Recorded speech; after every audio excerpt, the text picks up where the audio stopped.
स्वागत है आपका जनसत्ता में। मैं हूं विभावरी दीक्षित और लेकर आई हूं आपके लिए विधानसभा चुनाव से जुड़ी हर अपडेट। उत्तर प्रदेश विधानसभा चुनाव 2022 में समाजवादी पार्टी के मुखिया अखिलेश यादव के मैनपुरी की करहल से चुनाव लड़ने के ऐलान के अगले ही दिन सपा को झटका लगा है। करहल विधानसभा क्षेत्र से सपा नेता रघुपाल सिंह भदौरिया ने सपा से इस्तीफा दे दिया और वो भाजपा में शामिल हो गए। भदौरिया ने समाजवादी पार्टी और अखिलेश यादव पर निशाना भी साधा। इस्तीफा देने के बाद रघुपाल सिंह भदौरिया ने समाजवादी पार्टी पर जातिवाद की राजनीति करने के आरोप लगाए। रघुपाल भदौरिया ने कहा कि सपा में यादव जाति के लोगों को ज्यादा महत्व दिया जाता है। भदौरिया समाजवादी पार्टी के प्रदेश सचिव भी रह चुके हैं। सपा से इस्तीफा देने वाले भदौरिया ने कहा, मैं करहल से ग्राम प्रधान रहा हूं, वहां की जनता मेरे साथ है और मैं भाजपा उम्मीदवार के लिए काम करूंगा। इसके पहले ऐसी चर्चाएं थी कि अखिलेश यादव आजमगढ़ की किसी सीट से चुनाव लड़ सकते हैं, लेकिन गुरुवार को तय हो गया कि वो मैनपुरी की करहल सीट से चुनाव लड़ेंगे। उत्तर प्रदेश विधानसभा चुनाव के लिए आम आदमी पार्टी ने उम्मीदवारों की तीसरी लिस्ट जारी कर दी है। आम आदमी पार्टी की तरफ से शुक्रवार को इन कैंडिडेट्स की घोषणा पार्टी के लखनऊ कार्यालय में की गई। एक प्रेस कॉन्फ्रेंस के दौरान दी गई लिस्ट में आम आदमी पार्टी ने 33 प्रत्याशियों के नाम शामिल किए। इस लिस्ट के बारे में बताते हुए आपके यूपी प्रभारी संजय सिंह ने ट्वीट कर कहा कि इन उम्मीदवारों के नामों में अरविंद केजरीवाल ने मुहर लगा दी है। उन्होंने लिखा, एक पूर्व IAS, 2 PhD, 9 post graduate, 13 graduate सहित 33 प्रत्याशियों की तीसरी सूची को अरविंद केजरीवाल और केंद्रीय नेतृत्व की मंजूरी मिल गई। गुरुवार को भाजपा ने गोवा विधानसभा चुनाव के लिए अपने उम्मीदवारों की पहली सूची जारी की। इस लिस्ट में दिवंगत भाजपा नेता और गोवा के पूर्व मुख्यमंत्री मनोहर पर्रिकर के बेटे उत्पल पर्रिकर का नाम शामिल नहीं है। उत्पल पर्रिकर को भाजपा की पहली लिस्ट में शामिल नहीं किए जाने के बाद दिल्ली के मुख्यमंत्री अरविंद केजरीवाल ने उन्हें आम आदमी पार्टी के टिकट पर चुनाव लड़ने का ऑफर दिया है।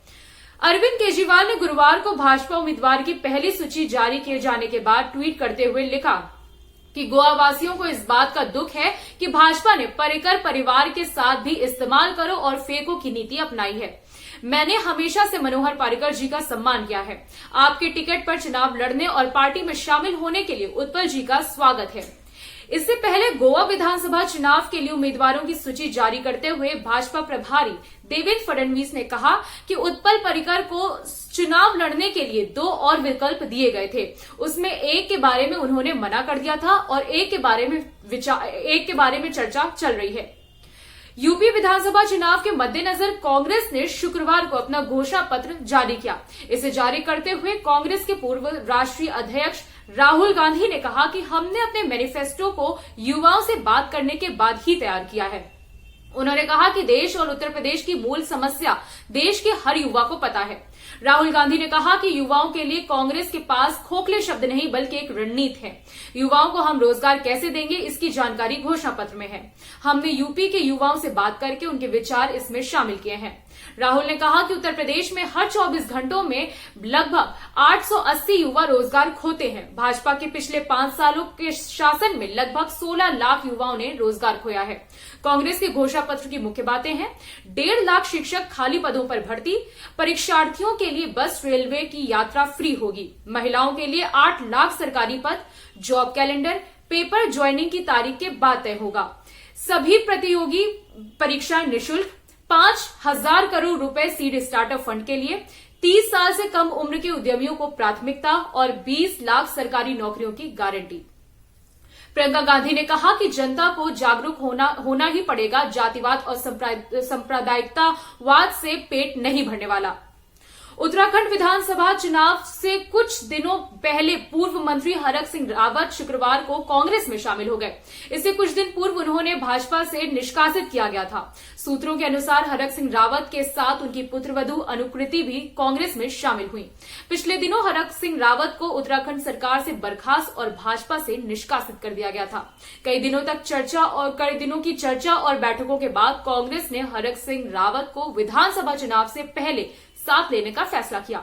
सूत्रों ने बताया कि कांग्रेस आलाकमान से हरी झंडी मिलने के बाद रावत पार्टी में शामिल हुए हैं। उन्हें या उनकी पुत्रवधू अथवा किसी समर्थक को टिकट देने के संदर्भ में कोई फैसला अभी तक नहीं हुआ है, लेकिन जल्द ही ऐसा फैसला किया जाएगा। उत्तराखंड विधानसभा चुनाव के लिए बीजेपी ने 20 जनवरी को 59 उम्मीदवारों की पहली सूची जारी की थी।